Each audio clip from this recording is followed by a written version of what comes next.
Les amis, bienvenue dans une nouvelle vidéo. On s'intéresse à un nouveau joueur. Aujourd'hui, c'est Tijani Reinders qui est ciblé par le Manchester City de Pep Guardiola. Bon alors, comme pour la vidéo où on a traité du cas de Florian Wirtz, d'ailleurs la vidéo a super bien marché, et je vous en remercie d'ailleurs au passage, on va traiter la vidéo en 4 points. Tout d'abord une petite intro, ensuite on verra tout ce qui va être la situation, que ce soit du côté de Reinders ou du côté de Manchester City, qui va être vraisemblablement le club dans lequel il va aller la saison prochaine. Ensuite, on fera évidemment le focus, la grosse partie de la vidéo qui sera sur Tijani Reinders, et enfin je vous donnerai mon avis avec le petit bilan, comme d'habitude. Alors Tijani Reinders, il arrive pour 20 millions d'euros en Lombardie depuis l'AZ Alkmaar. C'était un jeune joueur qui n'était pas si connu que ça. Je dis jeune parce qu'il avait 24 ans et certes il a eu un parcours atypique, il a eu du mal au début à s'imposer aux Pays-Bas, même à l'AZ Alkmaar. Au final, il s'est imposé et finalement, il a été transféré du côté de Milan pour 20 millions d'euros et Milan était clairement seul sur le dossier. Bon, bah très vite, il va s'imposer assez rapidement en tant que titulaire indiscutable face à des Benacer, des Adli, des Loftus-Cheek. Bref, il est assez rapidement au-dessus de la mêlée. Et puis l'apothéose, on va dire clairement, c'est cette saison où il tient vraiment le milieu de l'AC Milan à lui tout seul. Milan qui a vraiment du mal, qui ont connu une multitude d'entraîneurs qui vont encore changer d'entraîneur cet été avec donc du coup le limogeage de Sergio Conceição. Donc bref, Tijani Reinders, il a réussi à être super performant, il est auteur de 10 buts et 5 passes décisives en Serie A. En ce qui concerne la situation actuelle, Tijani Reinders, il a récemment prolongé, je crois que c'était courant le mois de mars, je crois 2025, avec l'AC Milan jusqu'en 2030, ce qui fait forcément que le futur club qui va vouloir acquérir Tijani Reinders, il va devoir payer une somme assez folle et on évoque quelques 75 millions d'euros que demanderait le board de l'AC Milan. Et à l'instant T, à l'heure où je m'enregistre, donc on est le 2 juin, sur le coup de 14h. À l'instant T, Milan a reçu une offre de 60 millions d'euros de la part du board des Sky Blues de Manchester City. Alors est-ce que c'est trop? Je ne pense pas, parce que quand on voit la tendance des transferts et du marché donc à l'heure actuelle, les transferts ils sont démentiels. Quand on voit Hugo Ekitike de Francfort qui est ciblé par différents clubs, notamment Liverpool en première ligue et qui est estimé à 100 millions d'euros par son club de Francfort, je me dis bah ok, Tijani Reinders il pourrait limite être à 100 millions d'euros même si c'est pas un buteur, c'est un joueur très très important de l'effectif milanais. Bon alors du côté de Manchester City, bon bah t'es pas forcément très mal, t'as fini 3ème, certes t'as connu une saison vraiment compliquée où à l'hiver c'était assez inquiétant, mais bon tu finis quand même 3ème et tu te qualifieras pour la Ligue des Champions l'an prochain. Bon alors concernant le 11 que pourrait avoir Manchester City l'an prochain, bah finalement Reinders il viendrait remplacer pas mal de joueurs, notamment Kovacic ou encore Gundogan qui partirait et on voit clairement que c'est la fin d'un cycle du côté de Manchester City. T'aurais également Cherki qui devrait arriver selon toute vraisemblance la semaine prochaine, en tout cas l'accord est vraiment pas loin d'être trouvé. Et donc Tijani Reinders il jouera aux côtés vraisemblablement de Rodri qui se sera remis de sa blessure, aux côtés de Nico Gonzalez et évidemment de Matheus Nunes qui a été un temps placé arrière droit mais c'était clairement pas une franche réussite. Et donc finalement tu as encore on va dire 3 recrues avec Diego Costa, je pense qu'il devrait arriver, en tout cas Manchester City était très intéressé il y a quelques temps pour s'attirer les services du gardien portugais donc du FC Porto.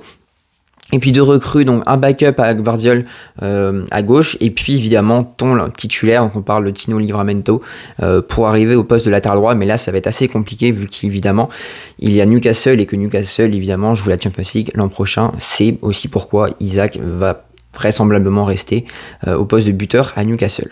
Donc évidemment quand on fait le bilan des départs, bah finalement tu te retrouves avec pas mal de joueurs qui sont déjà partis, à savoir De Bruyne, Kovacic, Gundogan, Walker, McAtee, Grealish et Bernardo Silva, et tu as déjà recruté pas mal de joueurs pour les remplacer, à savoir Kuzanov, Gonzalez et Marmouche. D'ailleurs Marmouche qui fait vraiment une très bonne deuxième partie de saison, ou première partie de saison on va dire, vu qu'il vient d'arriver cet hiver. Et donc finalement tu vas avoir un Manchester City qui va vouloir vraiment investir sur des jeunes joueurs, ou soit dans des joueurs qui sont dans la force de l'âge comme un Tijani Reinders par exemple. Bon alors pour parler de Tijani Reinders, bah c'est un joueur finalement qui était très peu connu comme je vous le disais avant d'arriver au Milan. Il s'est vraiment imposé très très rapidement en quelques semaines seulement du côté du Milan AC au début sous Stefano Pioli. Bon et puis Tijani Reinders c'est vraiment le milieu box to box qui est à la fois très bon dans tout ce qui va être course mais également dans tout ce qui va être passe. Donc ce que je vous propose c'est de voir tout ça maintenant. Bon alors tout d'abord un petit coup d'œil sur tout ce qui va être statistique et profil de Tijani Reinders. Donc il a 26 ans, il est originaire des Pays-Bas, il y est né. Il joue milieu central et il fait quand même 1m85 mais c'est pas pour autant, comme je l'avais dit je crois sur Twitter, qu'il est fort dans les duels aériens. Il est international hollandais, il l'est devenu lors de son passage au Milan AC, donc fin de contrat comme je vous le disais en 2030, estimé à 50 millions d'euros. Donc finalement les 75 millions d'euros pour moi c'est clairement pas trop quand tu vois sa fin de contrat en 2030. Et puis bah ouais, en Serie A c'est 37 matchs, 10 buts, 5 passes D. En Ligue des Champions, c'est quand même 3 buts et on voit qu'il a été vraiment très influent face à un Milan, enfin dans un Milan plutôt qui était vraiment à la peine. C'est pas un joueur qui est trop averti, il a eu juste deux cartons jaunes, bon, et un carton rouge malheureusement. Mais voilà, en tout cas, ça reste vraiment raisonnable du côté de Tijani Reinders. Donc en ce qui concerne les postes donc de Tijani Reinders qui va occuper au Milan AC, bon bah c'est clairement un milieu central. Il peut être également un milieu offensif. D'ailleurs moi je l'aime bien là-dessus parce que c'est pas le meilleur défenseur, en tout cas en milieu. Il joue clairement milieu défensif parfois. Moi honnêtement j'aime pas, je trouve que c'est vraiment du gâchis. Pour moi c'est vraiment un joueur qui doit attaquer l'espace libre, en tout cas parfois la profondeur, provoquer, dribbler et lancer les adversaires en profondeur. Mais voilà, c'est vraiment, si on avait à résumer grossièrement Tijani Reinders, voilà un peu les 3 à 4 caractéristiques qui lui sont vraiment propres. Donc on commence avec l'analyse sur le terrain, donc en photo. Donc c'est un milieu qui adore se balader entre les lignes. Donc là le match face à la Roma, c'était un match très compliqué pour le Milan dans mon souvenir. Donc voilà, et là il est vraiment entre les lignes et c'est là où il va être vraiment le meilleur. C'est un joueur qui va pouvoir également, donc comme je vous le disais, quand il évolue un cran plus bas, finalement c'est un joueur qui va pouvoir se mettre entre les deux centraux, donc Tomori et Pavlovic. Bon là c'est Gabia qui le fait parce que c'était une défense à 3 sous Conceição. Mais lorsqu'il y avait une défense à 2, bon bah c'était souvent Reinders qui venait entre les deux défenseurs pour proposer, pour pouvoir remonter le ballon assez proprement. Alors évidemment Tijani Reinders il est très fort dans tout ce qui va être contre, que ce soit donc forcément dans les courses progressives, mais également dans les passes progressives là pour lancer Rafael Leao.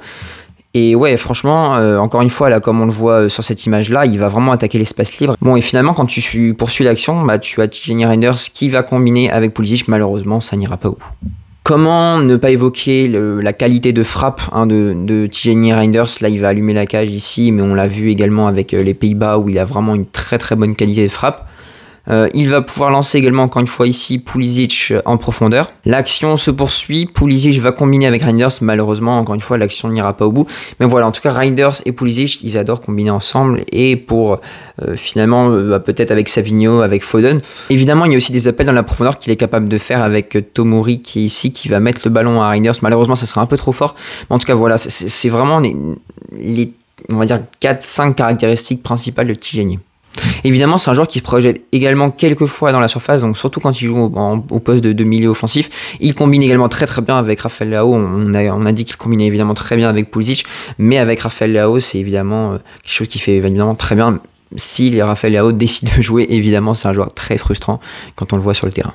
Encore une fois, là, bon, bah, il touche vraiment des zones un peu partout sur le terrain. Là, il est quasiment au poste soit de piston qui centre, soit d'ailier qui va centrer également. Il va centrer pour Joao Félix qui va foirer l'action. D'ailleurs, Joao Félix, c'est vraiment très compliqué du côté de Milan et puis même en général. Alors, maintenant, l'aspect défensif. Alors, l'aspect défensif, c'est quelque chose qui va être assez ambigu chez Tijani Reinders. C'est quelqu'un qui va être très bien placé défensivement. Donc, dans tout ce qui va être interception, il va être bien. En revanche, pour tout ce qui va être tag, pour tout ce qui va être dégagement, tout ce qui s'appelle clearance en anglais, tout ça, ça va être un peu plus compliqué. Les tacles également, c'est pas sa marque de fabrique. En tout cas, l'interception, par contre, défensivement, c'est vrai qu'il est assez bien placé. Encore une fois, bon, bah là, il est bien placé dans sa propre surface avec Pavlovic qui est ici, Gabia, Théo Hernandez, et lui, c'est vrai que il y a l'attaquant, bon, malheureusement, qui va aller là, mais en tout cas, voilà, là, à l'instant T, il était bien placé, et c'est vrai que c'est quelque chose qui fait assez bien. Et il fait pas mal de retours défensifs dans tout ce qui va être interception. Alors évidemment parfois il y a quelques tacles comme ici pour éviter des contres, donc comme ici face à l'Atalanta. Et évidemment bon bah, maintenant on va s'attaquer à tout ce qui est défaut. Il y a des fois où il tente pas assez la passe, donc quand c'est en rouge c'est que il aurait dû faire la passe. Donc il va faire la passe à Pulisic qui va se retourner, mais ici on voit peut-être Théo qui fait l'appel en profondeur, il ne va pas être servi et c'est vraiment dommage. Il y a pas mal de fois où finalement Tijani Reinders ne prend pas assez de risques. Encore une fois là tu as Jiménez qui était ici, qui aurait pu être servi, mais non, il décale sur Tomori. Et là, encore une fois, il y a forcément mieux à faire. Donc parfois, il est un peu trop haut, comme face à Bologne. Et là, il y a un no man's land, donc Fofana était trop haut, Reinders était trop haut, Pulisic, bon, c'est pas son rôle de proposer ici. Et puis, tu avais la défense à 3, donc voilà. Je pense que là, les deux sont trop hauts, et finalement, c'est Fofana qui va venir proposer, et Reinders qui va rester un peu plus haut. Encore une fois, un manque de risque ici, avec Leao qui est ici. Et il va redonner la balle à Maignan, alors qu'il a quand même le temps, même si de toute façon il y a un gars de l'Atalanta qui arrive ici, mais en tout cas pour moi il a le temps, il a la qualité technique pour se retourner, pour donner un très bon ballon à Léo qui va vraiment avoir la place après d'attaquer l'espace libre. Donc ça c'est vraiment dommage, parfois il ne prend pas assez sa chance. Et évidemment encore une fois des possessions progressives, ici avec sa sélection nationale, il va s'engouffrer dans l'espace libre et frapper pour finir petit filet, donc là on le voit pas ici, mais en tout cas voilà, c'est quelque chose qui fait encore une fois très bien. Bon alors maintenant le petit FBRF de Reinders. Bon, bah, comme je vous le disais, en interception, c'est très bon. Balle contrée, dégagement et tacle, c'est quasiment inexistant face au milieu de terrain. Évidemment, face au milieu attaquant et ailier, enfin, milieu offensif, on va dire, ailier, c'est quand même mieux. Mais voilà, en tout cas, ce qui nous intéresse, nous, c'est au poste de milieu de terrain. C'est là où il va évoluer du côté de Manchester City. Si Cherki est recruté, normalement, Cherki devrait être en 10 ou sur le côté droit. Mais Thierry Reinders devrait rester dans tout ce qui va être plutôt le double pivot en 4-2-3 hein, de Pep Guardiola. Mais voilà, en tout cas, voilà, comme je vous le disais, les possessions progressives, il est à 99, les passes progressives 87. C'est vraiment un milieu qui est dans la construction, dans les comptes, qui est très fort, qui est très rapide, mais pour autant qui va pas être très fort dans tout ce qui va être domaine aérien. Il ne va pas beaucoup disputer de duels aériens. Voilà, 0,14 duels aériens gagnés par 90 minutes, c'est vraiment très très peu. Pour aller un peu plus loin dans l'analyse statistique, avec Opta, je vous propose finalement toutes les passes qui ont créé des occasions dangereuses. Donc 37 apparitions, 10 buts et 4 assists donc, en Série A. Et ouais, honnêtement, tu vois que clairement, il adore être devant la surface ou dans la surface même pour délivrer des passes décisives ou en tout cas créer vraiment des actions dangereuses. Bon, alors sa touch map, attention, on n'est pas confondre avec sa heat map. La heat map, c'est vraiment la zone où il va être actif. La touch map, pour être un peu plus précis, c'est là où il va vraiment toucher les ballons. Et on voit vraiment qu'il y a un gros volume de jeu avec finalement un joueur qui est vraiment à l'aise dans tout ce qui va être projection. Et là, on le voit très bien. Finalement, c'est ce que je vous disais dans tout ce qui a été photo et screenshot pour illustrer mes propos. C'est un joueur qui va prendre le ballon assez bas et qui va remonter le terrain.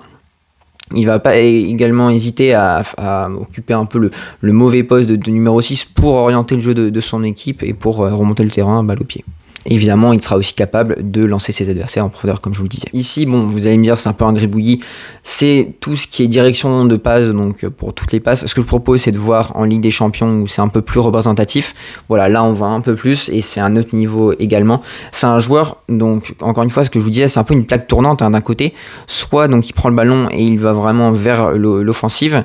Il lance les partenaires, en profondeur. Mais également, et on le voit assez souvent, ça, il n'hésite pas à orienter sur les côtés, donc pour lancer Leao ou Pulisic. Évidemment, quand tu vois les passes réussies, il a 93% de passes réussies, donc 7% de ratés. Donc vraiment, il a une très bonne qualité de passe et c'est vraiment ce qui frappe quand on voit Thierry Reinders. Et finalement, il a une très bonne finition, hein, comme je vous le disais, donc il a 10 buts en Serie A. Il est là à 7,48 en expected goal, donc il surperforme. En Ligue des Champions, c'est un peu moins flagrant puisqu'il a disputé un peu moins de matchs. Et donc les buts, c'est en rose foncé.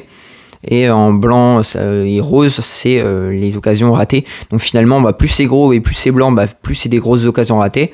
Et plus c'est gros, plus c'est rose, plus c'est des grosses occasions qui sont réussies. Donc finalement, à part celle-ci et les deux peut-être ici, tu vois que c'est un joueur qui a quand même une très bonne finition et c'est ce qui ressort également avec le FBRF que je vous ai montré juste avant. Donc finalement, à l'heure de faire le bilan donc du côté de Manchester City, je pense que finalement toutes les parties, hormis l'AC Milan évidemment, seraient gagnantes. Perdre un joueur pour 75 millions d'euros, je pense qu'il n'y a pas mort d'homme, mais force est de constater que c'était un super joueur, la plus-value va être énorme du côté de l'AC Milan s'ils arrivent à le vendre pour 75 millions d'euros. Et finalement, si Manchester City le recrute pour 75 millions d'euros, tu auras fait une sacrée plus-value donc de 55 millions d'euros pour le Milan AC. Quand on sait que le Milan AC a eu des problèmes financiers par le passé, c'est clairement une aubaine et je crois que la plus grosse vente c'était Kaka aux alentours de 65 millions d'euros. Quand on sait que Manchester City a proposé une première offre à hauteur de 60 millions d'euros, je pense que Milan arrivera à s'en séparer pour 75 millions d'euros et en tout cas pour Reinders, lui ça va être vraiment une superbe expérience parce que il va être dans une équipe qui aura la possession, donc il aura forcément beaucoup plus de ballons, encore plus qu'à l'AC Milan, même si Milan est une équipe qui a déjà pas mal la possession. Et ouais, quand tu vois qu'ils vont recruter Cherki, Etcheverry qui est déjà recruté, qui va arriver cet été, tu vois qu'il y a Haaland, il y a du Marmouche, bref, tu as du Beaumont, tu as Nico Gonzalez et évidemment Rodri. Et c'est finalement, tu te dis que c'est le club peut-être idéal en Premier League pour Tijani Reinders, compte tenu des besoins des différents clubs. Et honnêtement, j'ai hâte de voir ce que sera capable de faire Tijani Reinders là-bas, parce que honnêtement, c'était un milieu qui était extrêmement sous-coté. Moi, c'est vrai que j'étais allé le voir un petit peu pour l'avoir à l'OL avant qu'il arrive à Milan, et personne ne le connaissait. Je me suis dit, c'est un peu le moment d'y aller. Malheureusement, Milan est allé dessus. Et donc, finalement, il va finir à Manchester City. Je ne suis pas étonné. Honnêtement, c'est un joueur qui est tellement fort et à mon avis les supporters Citizen vont vraiment l'adorer. Voilà les amis, c'est tout pour aujourd'hui. Bon, vidéo un peu plus longue que d'habitude, j'espère que vous l'aurez aimé. Comme d'habitude, le petit pouce bleu, l'abonnement, le commentaire, le partage, ça fait toujours super plaisir et nous on se retrouve bientôt pour de nouvelles aventures. À bientôt la team, salut.